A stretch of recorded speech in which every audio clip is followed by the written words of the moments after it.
Comment la France est devenue un pays pauvre, c'est ce qu'on va voir dans cette vidéo, mais on va voir également comment, malgré tout, tirer son épingle du jeu dans ce contexte et devenir riche, même si le pays s'effondre toujours plus dans la faillite. Alors premier point, quand je dis que la France est un pays pauvre, est devenu un pays pauvre, on peut regarder des petites infographies frappantes comme ça, et là je connais la mentalité des Français qui vont dire « Oui, mais les Suisses, ils ont eu de la chance ». Non, la vérité, c'est que dans les années 70, la France et la Suisse étaient au même niveau. Par ailleurs, la Suisse, c'est un très joli pays, la France aussi, c'est un très joli pays, mais la Suisse n'a pas plus de ressources que la France. A priori, la Suisse n'a pas plus d'atouts dans son jeu que la France, si ce n'est la mentalité. Le problème de la France, c'est sa mentalité de gauche, et on va voir comment la mentalité de gauche se développe et comment elle finit par tout détruire. Je vous en montrerai un exemple parce que le stade ultime du gauchisme, c'est la violence et nous y sommes.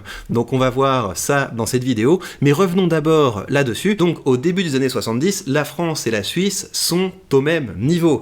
Et aujourd'hui, regardez le revenu moyen par habitant, vous vous rendez compte ? C'est presque 3 fois plus en Suisse. Regardez le PIB par habitant, regardez la dette publique, regardez le déficit public. Donc comment ceci peut se passer ? Comment de tels écarts peuvent se creuser ? Eh bien, je vous disais que c'était une question de mentalité. Donc, années 70, on est dans une période de prospérité, ou en tout cas vers la fin d'une période de prospérité. Qu'est-ce qui se passe quand on est dans une période de prospérité ? Ben, on commence à se détendre. Oui, mais ce qui compte dans la vie, c'est les vacances. Et puis on commence à avoir des réflexions faussement humanistes du type « Oui, mais moi, ça ne me gêne pas de donner une partie de mon argent à toute la misère du monde, il n'y a absolument aucun problème. Il faut partager les richesses. » Et puis également, on commence à devenir fragile et craintif. Que se passerait-il si je perdais mon emploi ? Que se passerait-il si j'avais un problème de santé ? Alors que les questions qu'il faut se poser pour aller sur le chemin de la prospérité, c'est que se passera-t-il quand je serai plus riche qu'aujourd'hui ? Parce que quand vous vous demandez que se passera-t-il quand je serai plus riche qu'aujourd'hui, vous n'allez évidemment pas voter pour plus d'impôts, vous n'allez évidemment pas voter pour plus de taxes, vous n'allez évidemment pas voter pour plus de gauche.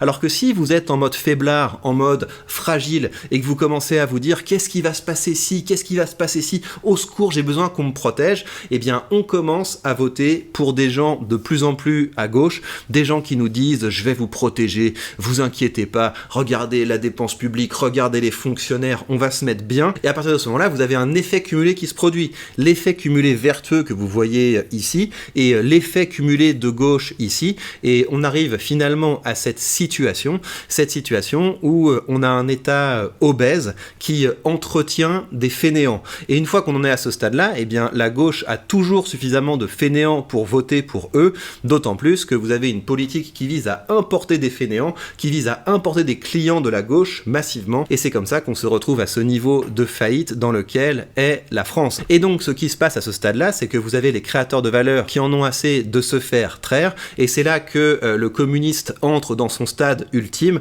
à savoir la violence. C'est-à-dire qu'on va commencer à fermer les frontières, et c'est-à-dire qu'on va commencer à véritablement violenter les gens pour pouvoir leur faire les poches. Et c'est exactement ce qui est en train de se passer aujourd'hui.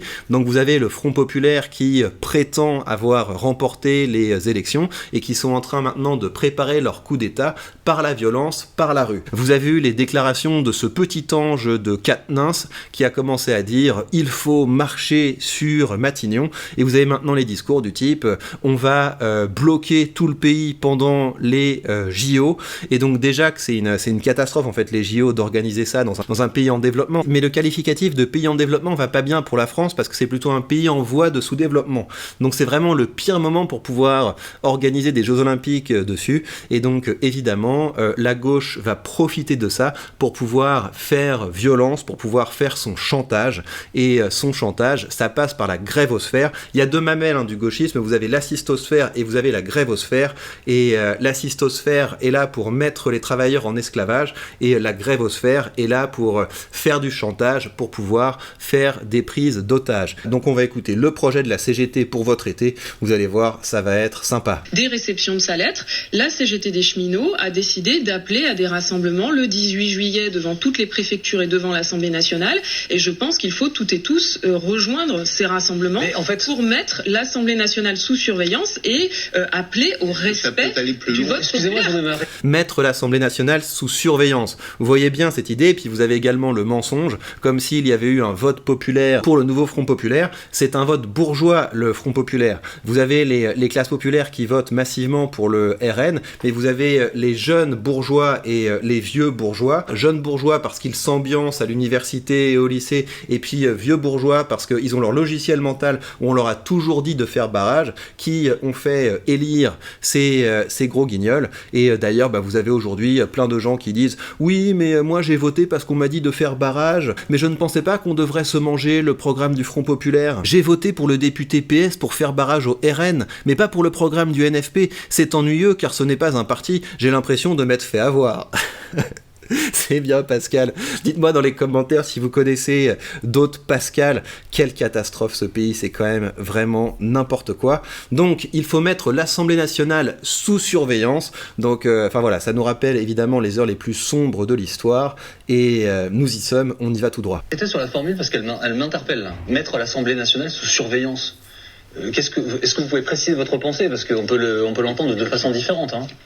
Eh bien, en fait, ce qu'il faut continuer à faire, c'est qu'il y ait une pression populaire, une pression citoyenne pour que le résultat des élections soit respecté et qu'on ne reprenne pas les mêmes pour recommencer. Alors justement, ça ressemble tellement à Trump. Vous savez, quand Trump avait perdu là, et qu'il a fait sa marche vers le Capitole, c'est exactement ça. Vous avez en pourcentage d'électeurs, évidemment, un vote qui est massivement à droite, mais par des magouilles, vous avez le Front populaire qui se retrouve avec un certain nombre de candidats, et vu qu'ils rêvent de pouvoir faire leur petit coup d'état et que ça n'a pas marché aussi bien qu'ils ne le pourraient, ils vont passer au stade ultime, à savoir la violence et la force. Je voudrais m'arrêter là-dessus, Madame Binet, parce que vous nous dites, toujours le même slogan, tout changer pour ne rien changer. Ouais. Là, il y a besoin d'un changement dans les politiques économiques et sociales. Et la priorité pour la CGT, c'est d'avoir un gouvernement, quel qu'il soit, qui abroge la réforme des retraites, qui augmente les salaires et qui donne de l'argent pour nos services publics. Madame Binet. Donc voilà, c'est toujours la même rhétorique. Maintenant, on va passer côté solution. Donc je reviens sur la solution prioritaire, parce qu'il y a encore des gens qui suivent cette chaîne et qui n'ont pas compris le principe de la retraite par capitalisation. Donc je vous montre un petit exemple de ça, je vous l'avais noté ici. Voilà, Nicolas Alfonsi, qu'on embrasse, qui vous l'explique simplement. Différence entre retraite par répartition et retraite par capitalisation. La répartition, le modèle français. D'ailleurs, c'est le seul pays dans le monde où on est assez bête pour avoir un système comme ça. Hein. Et ce délire autour de on va baisser la retraite à 60 ans, etc. Entendez toujours, on veut mettre toujours plus les actifs en esclavage.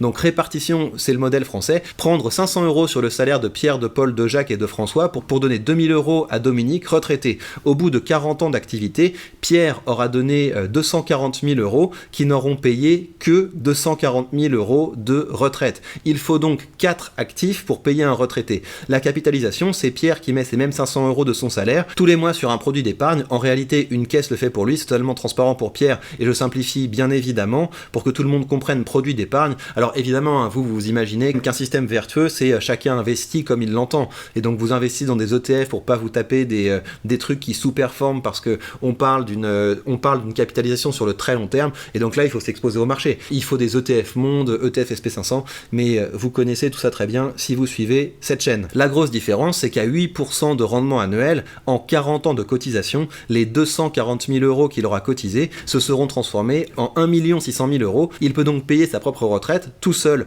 voire à d'autres en plus. Et en faisant un mix de répartition par capitalisation, ce que font la plupart des pays, on peut payer ceux qui n'ont pas capitalisé jusqu'à présent et ceux qui, pour X raisons, ne peuvent pas travailler et cotiser normalement. Mais alors, pourquoi ne le faisons pas ? Il n'y a aucune bonne raison de ne pas faire comme ça. Ça permettrait même des départs plus tôt. Le système par répartition, c'est mathématiquement pas tenable et c'est une pyramide de Ponzi. Et moi, on y revient, j'en ai parlé en début de vidéo. Pourquoi est-ce qu'on ne fait pas ça ? Parce que nous sommes une nation de trouillards. Parce que les Français sont biberonnés depuis le collège au gauchisme, qu'on leur explique que la bourse, c'est mal, et deuxièmement, c'est dangereux, c'est le casino. Et c'est pour ça que je fais ce travail sur cette chaîne, c'est pour ça que je fais ces vidéos, et c'est pour ça que je me battrai corps et âme contre les discours qui essaient de me diaboliser. Je les vire systématiquement, hein. C'est pour ça que vous voyez pas qu'il peut y avoir une mauvaise ambiance dans les commentaires. c'est que vous avez très régulièrement des gens qui viennent me dire « Ouais, t'es un méchant mec de droite, t'as des valeurs vraiment immondes, t'es égoïste, t'es individualiste. »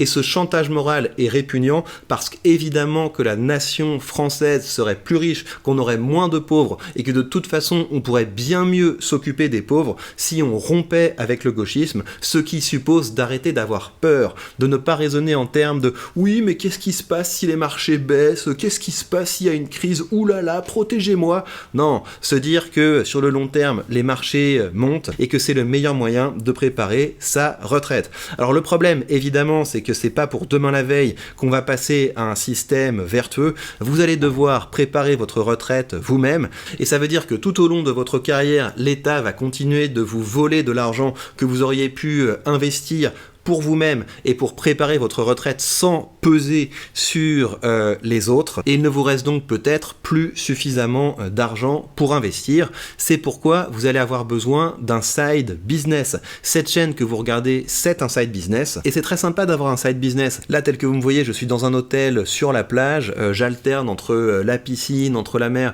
Là, ce matin, je suis allé jouer à la piscine avec les enfants. Je m'absente juste 1 heure par jour pour faire cette vidéo. C'est un moment agréable pour moi de faire ces vidéos, je trouve ça hyper sympa. Ça me permet de parler de choses qui comptent pour moi et qui sont utiles pour vous. Là, vous voyez ce que la chaîne m'a rapporté en revenus YouTube au cours de ce mois, mais évidemment, c'est pas avec les revenus YouTube qu'on gagne le plus d'argent. Là, je vous mets les revenus que j'ai touchés depuis le début du mois avec un de mes programmes d'affiliation, et c'est cool parce que vu que c'est un side business, c'est de l'argent que je peux immédiatement investir. Et c'est comme ça que malgré le fait qu'on vive dans ce système de Ponzi, de la retraite par répartition, on peut quand même, avec un minimum d'effort, se dégager un supplément d'argent investissable, et je vous encourage évidemment à en faire de même. Alors évidemment, vous n'allez pas faire 5000 balles par mois dès le début, mais moi, quand j'ai lancé ce side business, très rapidement, j'ai dépassé les 1000 euros, 2000 euros. J'ai lancé en 2023 cette chaîne, et courant 2023, j'ai dépassé les 3000 euros par mois. Là, on est plutôt aux alentours de 5000 euros par mois,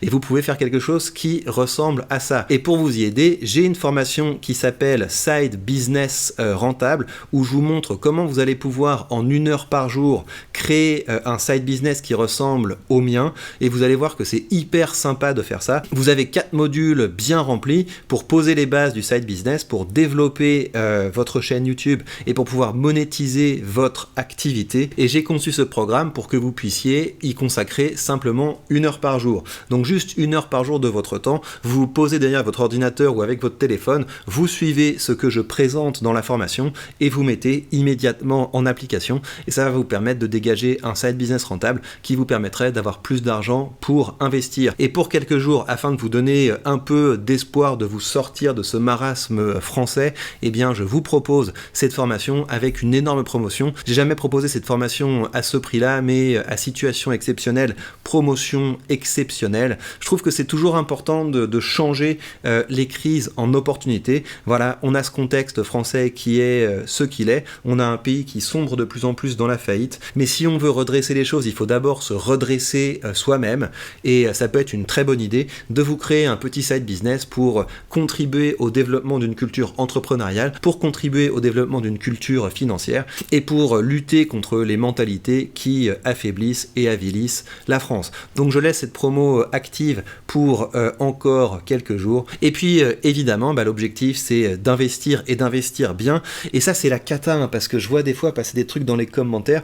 Vous avez encore des gens qui se font ruiner en mettant leur argent dans des trucs débiles où ils se retrouvent ensuite avec leur argent bloqué. Mais faites pas ça, et puis investissez pas en suivant des trucs que vous voyez sur TikTok, sur Telegram, même sur Instagram, hein. Vous avez un max d'influx voleurs sur Instagram. Suivez des gens qui ont un minimum de transparence. Voilà, moi les outils que je conseille, déjà c'est des outils qui sont là depuis longtemps, et c'est des outils que j'utilise. Et si j'ai mis plus de 100 000 balles sur ce courtier de Giro, et 100 000 balles c'est le plus gros de mes investissements boursiers, j'ai pas un autre compte comme ça caché où j'investis plus que ça, c'est parce que ce courtier me convient très bien. Et les raisons pour lesquelles il me convient très bien, c'est que vous pouvez investir dans un très grand choix d'ETF aux meilleurs frais. Vous aurez des frais d'1 euro là-dessus, et en suivant mon lien affilié que vous avez sous cette vidéo, eh bien vous bénéficiez de 100 € de frais de courtage remboursés, ce qui vous permettra d'ouvrir vos premières positions de façon tout à fait indolore. Et puis le gros intérêt de ce courtier, c'est par ailleurs ceci,